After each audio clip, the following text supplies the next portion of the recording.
साथियों सभी को नमस्कार। स्वागत है आप सभी का पुनः अपने इस कक्षा में। तो इस कक्षा में हम अर्थव्यवस्था से संबंधित कुछ महत्वपूर्ण टॉपिक कर रहे थे, तो उसी क्रम में आज हम उसी क्रम को जारी रखते हुए इस अर्थव्यवस्था से संबंधित कुछ महत्वपूर्ण फैक्ट यानी कि कुछ तथ्य हैं उनको जानने का प्रयास करेंगे। तो चलिए शुरुआत करते हैं। सबसे पहले, भारत में 1 करोड़ से अधिक जनसंख्या वाले तीन नगर यानी कि 1 करोड़ से अधिक जनसंख्या वाले 3 नगर कौन कौन से हैं? तो है मुंबई, कोलकाता और दिल्ली। कौन से हैं? 3 नगर हैं, मुंबई, कोलकाता और दिल्ली।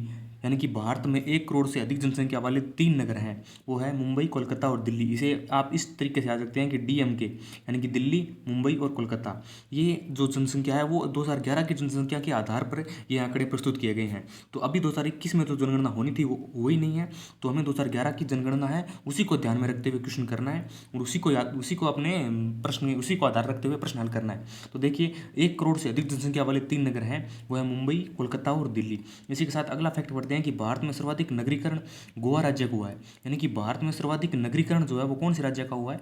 वो है गोवा राज्य का। ये भी एक इंपॉर्टेंट फैक्ट है जो आप याद रखेंगे कि भारत में सर्वाधिक नगरीकरण जो है वो गोवा राज्य का हुआ। इसके बाद, मसालों के विश्व व्यापार में भारत का हिस्सा 40% है। यानी कि जो टोटल जो विश्व में जो भी मसालों का व्यापार हो रहा है उसमें भारत का जो हिस्सा है वो 40% है। यानी कि टोटल विश्व के 100% में से भारत अपने 40% मसाला पूरे विश्व में निर्यात करता है। इसी के साथ, राष्ट्रीय आय की सामाजिक लेखांकन विधि की गणना का विकास रिचर्ड स्टोन ने किया। यानी कि राष्ट्रीय आय की जो सामाजिक लेखांकन गणना विधि है, इस विधि का विकास किसने किया? तो इस विधि का विकास किया था रिचर्ड स्टोन ने।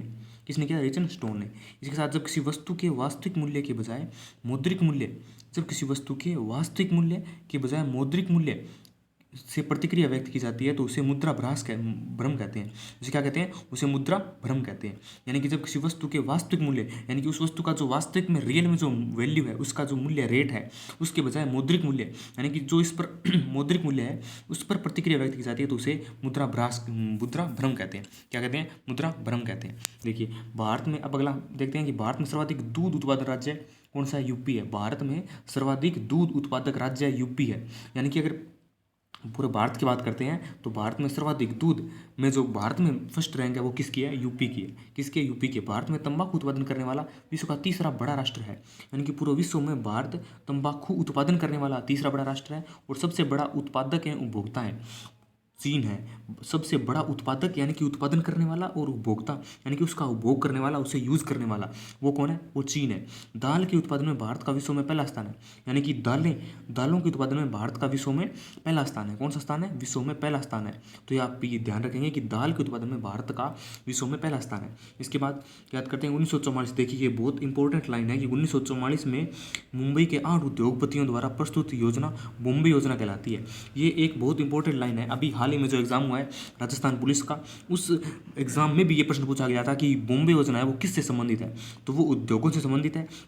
और 1944 में ये बॉम्बे योजना का जो प्रावधान आया था और 8 उद्योगपतियों के द्वारा मुंबई में प्रस्तुत यह योजना बॉम्बे योजना कहलाती है। इसके बाद 1950 में जयप्रकाश नारायण JP नारायण का द्वारा सर्वोदय योजना प्रस्तुत की गई। यानी कि सर्वोदय योजना किसके द्वारा प्रस्तुत की गई? तो सर्वोदय योजना JP नारायण यानी कि जयप्रकाश नारायण द्वारा 1950 में प्रस्तुत की गई। इसके बाद चलैया समिति का कर संबंध बंटवारे से संबंधित है। चलैया समिति कर बंटवारे से संबंधित है। अब प्रश्न ये भी आ सकता है कि चलैया संबंधी निम्न से किससे संबंधित है? तो चलैया समिति है वो है कर बंटवारे से संबंधित यानी कि टैक्स बंटवारे से संबंधित है। इसके बाद केंद्र को यानी कि केंद्र सरकार यानी कि सेंट्रल गवर्नमेंट को सर्वाधिक निवल राजस्व की प्राप्ति, निवल यानी कि नेट यानी कि शुद्ध राजस्व की प्राप्ति सीमा शुल्क से होती है। किससे होती है? सीमा शुल्क से होती है। यानी कि केंद्र सरकार को सर्वाधिक जो नेट राजस्व की प्राप्ति होती है वो होती है सीमा शुल्क से। मैक्सिमम जो होती है वो सीमा शुल्क से होती है। इसी के साथ अगली स्लाइड देखते हैं कि ये देखिए, कृषि को उद्योग का दर्जा देने वाला पहला राज्य महाराष्ट्र है। ये एक बहुत इंपॉर्टेंट लाइन है। ये भी प्रश्न काफ़ी एग्जाम में पूछा जा चुका है। अभी पीछे HCS का एग्जाम हुआ था, उसमें भी ये प्रश्न पूछा गया था कि कृषि को उद्योग का दर्जा देने वाला पहला राज्य महाराष्ट्र है। कौन सा राज्य? महाराष्ट्र है। यानी कि कृषि को उद्योग का दर्जा देने वाला यानी कि कृषि का उद्योग के रूप में भी अब यूज़ किया जा सकेगा, वो कौन सा राज्य था? पहला महाराष्ट्र था। और कब दिया था? 1997 में। यानी कि 1997 में कृषि को उद्योग का दर्जा दिया था महाराष्ट्र राज्य ने। इसके बाद विश्व बैंक के अनुसार भारत में प्रति व्यक्ति संपत्ति $25,000 है। प्रति व्यक्ति संपत्ति $25,000 है। अब है big push theory R Rodan in the big push theory. कौन सी थ्योरी है? Big push theory, R Rodan. ये जो फैक्ट है वो इनसे सीधे एग्जाम में क्वेश्चन पूछे जाएंगे कि ये किससे संबंधित है, या फिर ये जो थ्योरी या सिद्धांत ये किसने दिया था। इसके बाद देखते हैं कि उपभोक्ता की बचत का सिद्धांत। उपभोक्ता की बचत का सिद्धांत अल्फ्रेड मार्शल ने दिया। किसने दिया? अल्फ्रेड मार्शल ने दिया उपभोक्ता की बचत का सिद्धांत।